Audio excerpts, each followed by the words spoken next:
مسجد الحرام مکۃ المکرمہ اور مسجد النبوی مدینہ المنورہ سے خطبے کا اردو ترجمہ کے لیے ہمارے سوشل نیٹ ورک کو فالو کرنا نہ بھولیں اور اپنے دوست احباب کے ساتھ بھی ضرور شیئر کیجیے۔ مسجد نبوی شریف تاریخ 19 ذوالقعدہ 1441 ہجری بمطابق 10 جولائی 2020 عیسوی۔ عنوان: کورونا وبا کے تناظر میں صلح حدیبیہ سے حاصل شدہ دروس۔ خطیب فضیلت شیخ عبدالباسط بانی السویتی۔ ترجمہ بآواز حافظ محمد اقبال راشد۔ تمام تعریفیں اللہ کے لیے ہیں۔ تمام تعریفیں اس اللہ کے لیے ہیں جس نے آسمانوں کو بغیر ستونوں کے پیدا فرمایا، اور میں گواہی دیتا ہوں کہ اللہ وحدہ لا شریک کے علاوہ کوئی معبود برحق نہیں جو احد الصمد ہے، اور میں گواہی دیتا ہوں کہ ہمارے سردار و نبی محمد صلی اللہ علیہ وسلم اس کے بندے اور رسول ہیں، جس کی سبب اللہ تعالی نے امت کو اکٹھا فرمایا۔ اللہ تعالیٰ آپ اور آپ کے آل و اصحاب پر ہر وقت و ہر آن درود و سلام نازل فرمائے۔ حمد و ثنا کے بعد میں تمہیں اور اپنے آپ کو تقوی کی وصیت ہوں۔ نبی اکرم صلی اللہ علیہ وآلہ وسلم کی سیرت طیبہ سے ہماری زندگی کی تمام شاہراہیں درخشندہ و دابندہ ہو جاتی ہیں، اور خصوصاً سیرت کے معطر صفحات سے ایک صلح حدیبیہ ہے، جس کے حادثات و واقعات اور حالات و دروس کو اللہ تعالیٰ نے فتح مبین قرار دیا ہے۔ ارشاد باری تعالیٰ: بے شک اے نبی، ہم نے آپ کو ایک کھلم کھلا فتح دی ہے۔ رسول اللہ صلی اللہ علیہ وآلہ وسلم نے خواب دیکھا کہ وہ عن قریب مکہ میں داخل ہوں گے اور بیت اللہ کا طواف کریں گے۔ یہ خواب سن کر صحابہ بہت خوش ہوئے، جیسا کہ اللہ تعالیٰ نے فرمایا، یقیناً اللہ تعالیٰ نے اپنے رسول کو سچا خواب دکھایا، انشاءاللہ تم پورے امن و امان کے ساتھ مسجد حرام میں داخل ہوں گے، سر مڈاتے ہوئے اور سر کے بال کٹواتے ہوئے، چین کے ساتھ نڈر ہو کر۔ چنانچہ اس بابرکت دھرتی جسے دیکھنے کے لیے دل تڑپتے ہیں کئی سالوں کی جدائی کو صحابہ کی جماعت نبی مکرم صلی اللہ علیہ وآلہ وسلم کی معیت میں بڑے جوش و خروش اور شوق و جذبے سے اس خانہ کعبہ اور مسجد حرام کے قصد سے نکلتے ہیں، جو دلوں کا قبلہ اور توجہ کا مرکز تھا، ہے اور رہتی دنیا تک رہے گا، جس کے ذہن دلوں کا سکون اور اس کی مٹی پر آنسو بہتے اور آنکھیں اشک بار رہتی ہیں۔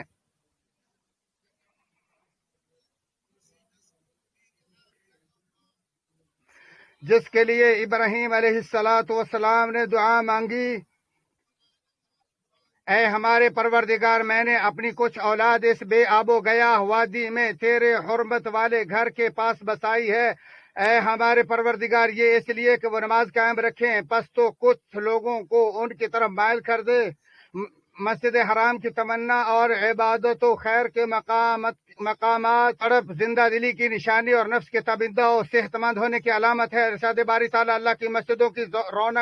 رونق و آبادی تو ان کے حصے میں ہے جو اللہ اور روز قیامت پر ایمان، نمازوں کے پابند ہوں، زکوٰۃ دیتے ہوں، اللہ کے سوا کسی سے نہ ڈرتے ہوں۔ توقع ہے کہ یہی لوگ ہدایت یافتہ ہوں گے۔ رسول اللہ صلی اللہ علیہ وسلم نے ذوالحلیفہ سے حرام باندھا اور تلبیہ شروع کر دیا۔ جب مکہ کے قریب ثنیہ مقام پر پہنچے، آپ کی قصوہ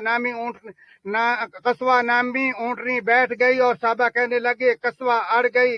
گئی، یعنی بلا وجہ بیٹھ گئی اور چلتی نہیں۔ تو آپ صلی اللہ علیہ وآلہ وسلم نے فرمایا: قصوہ اڑی نہیں اور نہ ہی اڑنا اس کی عادت ہے، لیکن اس کو اسی ذات نے روک دیا ہے جس نے ہاتھی کو روکا۔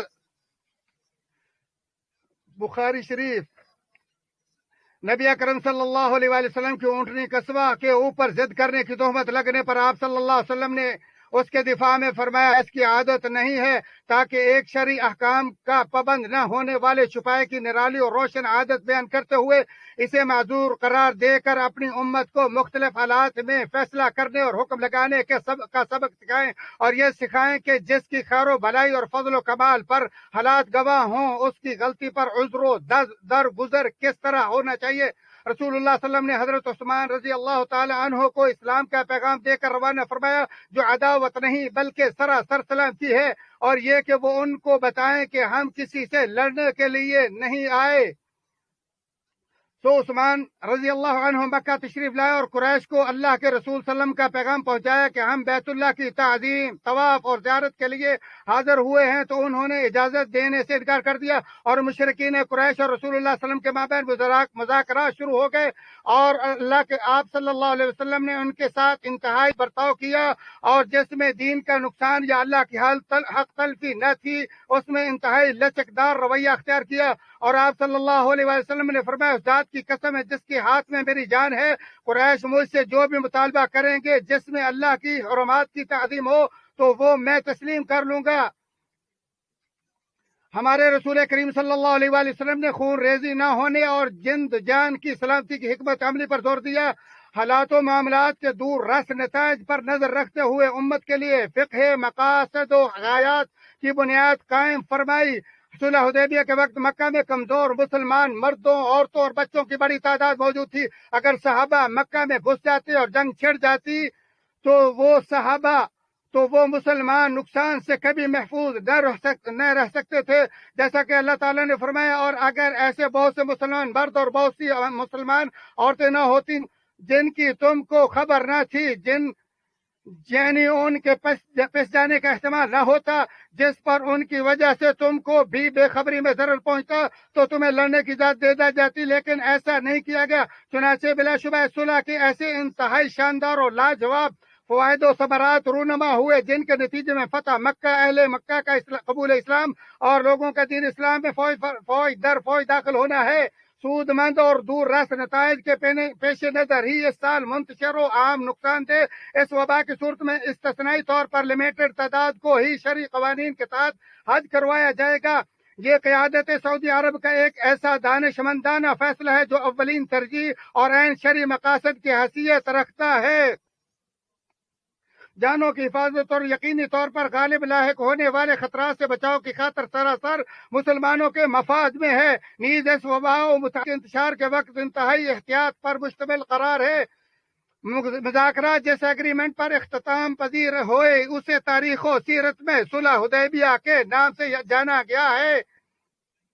صحابہ اگرچہ بیت اللہ کا طواف کیے بغیر ہی مدینہ لوٹ گئے، مگر اللہ نے ان پر کرم کیا اور انہیں یہ عظیم بدلہ دیا کہ وہ ان سے راضی ہو گیا، اور فرمایا یقین اللہ تعالیٰ مومنوں سے راضی ہو گیا جب وہ درخت کے نیچے تجھ سے بیعت کر رہے تھے، ان کے دلوں میں جو تھا اسے اس نے معلوم کر لیا اور ان پر اطمینان نازل فرما دیا اور انہیں قریب کی فتح نصیب فرمائی۔ اسی سے یہ ظاہر ہوتا ہے کہ مسلمان کی بھرپور کوشش اور جدوجہد کے باوجود جب کوئی مصیبت یا وبا اس کی عبادت کی ادائیگی میں رکاوٹ بن جائے تو اسے ناراض و پریشان ہونے کی قطعاً کوئی ضرورت نہیں، کیونکہ اللہ تعالیٰ کے وسیع فضل و احسان کی بدولت اس کے سچے ارادے کا صلہ اور اجر و ہے۔ جیسا کہ حضرت ابن عباس رضی اللہ تعالیٰ عنہ رسول اللہ صلی اللہ علیہ وسلم سے وہ روایت کرتے ہیں جو آپ نے اپنے رب تبارک و تعالیٰ سے روایت کی ہے، فرمایا بے شک اللہ تعالیٰ نے نیکی اور برائیوں کو لکھ لیا ہے، اور پھر اس کو بیان کر دیا کہ جس شخص نے نیکی کا پختہ ارادہ کیا مگر کر نہ سکا، اللہ اس کی ایک مکمل نیکی اپنے پاس لکھ لیتا ہے، اور جب نیت کے ساتھ ساتھ عمل بھی کر لیتا ہے تو اللہ تعالیٰ 10 نیکیوں سے لے کر 700 گنا سے بھی زیادہ نیکی اپنے ہاں لکھ دیتا ہے۔ اور اگر کوئی شخص گناہ کی نیت کرے مگر گناہ نہ کرے تو اللہ تعالیٰ اسے اپنے پاس ایک مکمل نیکی لکھ لیتا ہے، اور اگر برائی کی نیت کرے اور برائی بھی کر لے تو اللہ تعالیٰ صرف ایک ہی گناہ لکھتا ہے۔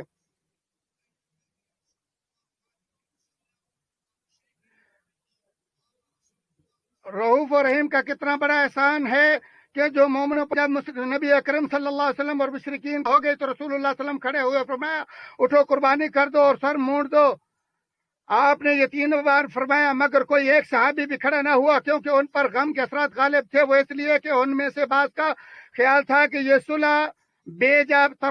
جا طرفداری اور ظلم پر مبنی ہے۔ ام المؤمنین حضرت ام سلمہ رضی اللہ تعالیٰ عنہ نبی اکرم صلی اللہ علیہ وسلم کو بشرا دیتے کہتی ہے، اے اللہ کے نبی اگر آپ یہ چاہتے ہیں تو آپ ایک لفظ بولے بغیر نکلیں اور اپنی قربانی کا جانور ذبح کر دیں اور اپنے حجاج کو حکم دیں وہ آپ کا سر موڑ دے۔ چنانچہ آپ ان سے کلام کیے بغیر نکلے اور اپنی قربانی ذبح کر دی اور اپنے حجام کو حکم دیا اس نے آپ کا سر موڑ دیا۔ صحابہ نے جب یہ دیکھا تو سب نے قربانیاں کر دی اور فوراً ایک دوسرے کا سر مونڈنا شروع کر دیا، اور قریب تھا کہ شدت غم کی وجہ سے بعض کو قتل ہی کر دیتا۔ حضرت ام سلمہ رضی اللہ تعالی عنہا کے نبی مرسل کو بر وقت مشورے سے انتہائی تباہ کن منظر کے نتائج یکسر تبدیل ہو گئے۔ اس صورتحال اور علاوہ عظیم دیگر بہت سے مواقف کے ذریعے عورت کے مقام و مرتبے کی سربلندی، اس کی اسلامی رسپیکٹ اور اس کی سفارشات کی اہمیت و تقویت تاکیداً ثابت ہو جاتی ہے، اور یہ کہ زندگی کے پروان چڑھانے اور تعمیر و ترقی میں ایک دانش مند خاتون کی رائے، سوچ فکر اور عمل کا بہت بڑا دخل اور کردار ہے۔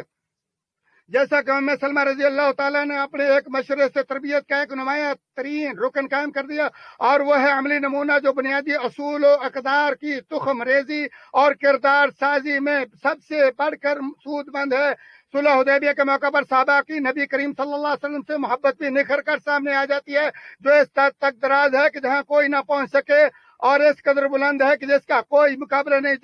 جس کو نبی اکرم صلی اللہ علیہ وسلم کی طرف اور قریشیوں کا ایک سفیر بخاری میں مذکور اپنے ان الفاظ سے تعبیر کرتا ہے، اور وہ اپنے ساتھیوں کے پاس واپس جا کر کہتا ہے: اے لوگوں، میں دنیا کے بڑے بڑے بادشاہوں کے دربار میں گیا، میں کیسر و کسریٰ اور نجاشی کے دربار میں گیا، مگر اللہ کی قسم جو تعظیم محمد کے ساتھ ہی محمد کی کرتے ہیں، اپنے بادشاہ کی ویسی تعظیم کرتے میں نے کسی کو نہیں دیکھا۔ اللہ کی قسم اگر محمد تھوکتے ہیں تو وہ تھوک کے زمین پر گرنے سے پہل اسے ہاتھوں ہاتھ لے کر اپنے چہر اور بدن پر مان لیتے ہیں، اور جب وہ انہیں کوئی حکم دیتا ہے تو وہ فوراً اس کی تعمیل کرتے ہیں، اور جب آپ وضو کرتے تو صحابہ وضو کے قطرات کے حصول کے لیے مر مٹنے پر تیار ہو جاتے، جب آپ بولتے تو ان کے پاس سب اپنی آوازیں پست کر لیتے، تعظیم کی وجہ سے آپ کی طرف آنکھ بھر کر دیکھنے کی سکت نہیں رکھتے تھے۔ چنانچہ اس نے ایک انتہائی شاندار منصوبہ تمہارے سامنے پیش کیا ہے، سو تم اسے لو۔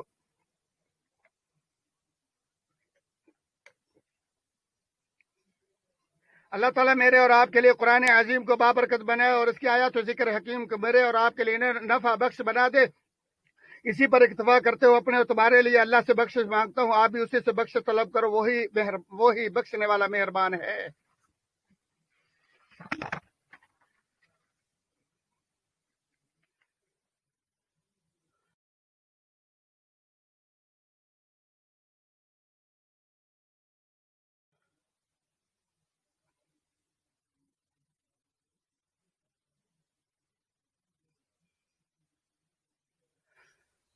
تمام تعریفیں اللہ کے لیے، اور میں گواہی دیتا ہوں کہ اللہ وحدہ لا شریک کے علاوہ کوئی سچا معبود نہیں، اور میں گواہی دیتا ہوں کہ محمد صلی اللہ علیہ وسلم اس کے بندے اور رسول ہیں۔ اللہ تعالیٰ آپ اور آپ کے اہل و اصحاب پر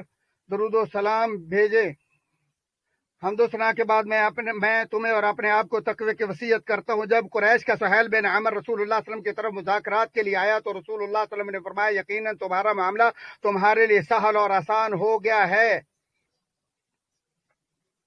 رسول اللہ صلی اللہ علیہ وآلہ وسلم نے نیک فعل لی، اور ہر مسلمان کی ہمیشہ یہی عادت ہوتی ہے کہ وہ اپنے تمام تر سنگین معاملات میں نیک توقع رکھتا اور اپنے رب کے ساتھ اچھا گمان کرتا ہے۔ لہذا اس تباہ کن مصیبت کی صورتحال میں ہمیں اپنے پروردگار سے اچھی توقع رکھنی چاہیے، اور ہمیں مکمل یقین ہونا چاہیے کہ بلا ٹلنے والی اور کشادگی آنے والی ہے، نیز اس پاکیزہ دھرتی کی فضاؤں میں نکھار آنے والا ہے، اور ان قریب قلب و بدن کعبے کا طواف کریں گے، اور صفا و مروہ کے درمیان سعی کے لیے قدم رواں جواں ہوں گے، اور مسلمان ان قریب خوش ہوں گے۔ فرمانے باری تعالیٰ: یقیناً اللہ تعالیٰ نے اپنے رسول کو حق پر مبنی سچا خواب دکھایا، ان قریب تم ضرور مسجد حرام میں بے خوف و خطر ناتے اور بال کٹواتے ہوئے پرامن داخل ہوں گے انشاءاللہ۔ تمام سامعین کی خدمت میں گزارش ہے شیخ کی دعا میں شریک ہوں اور آمین کہیں۔ اللهم إنا نسألك يا الله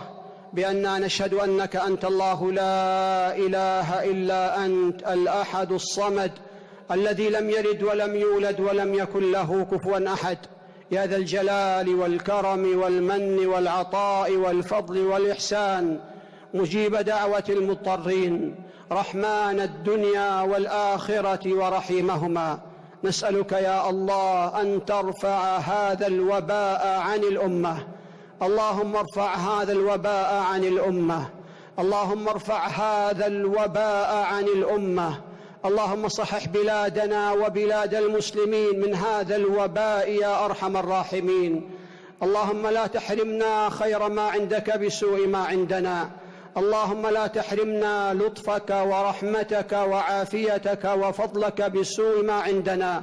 اللهم إنا خلق من خلقك فلا تمنع عنا بذنوبنا فضلك يا أرحم الراحمين. اللهم اشف مرضانا وارحم موتانا وعاف مبتلانا وتول أمرنا يا أرحم الراحمين يا ذا الجلال والإكرام. اللهم صل على محمد وعلى آل محمد كما صليت على إبراهيم وعلى آل إبراهيم إنك حميد مجيد، وبارك على محمد وعلى آل محمد كما باركت على إبراهيم وعلى آل إبراهيم إنك حميد مجيد. وارض اللهم عن الخلفاء الأربعة الراشدين وعن الصحابة أجمعين وعن التابعين ومن تبعهم بإحسان إلى يوم الدين. سبحان ربك رب العزة عما يصفون وسلام على المرسلين والحمد لله رب العالمين.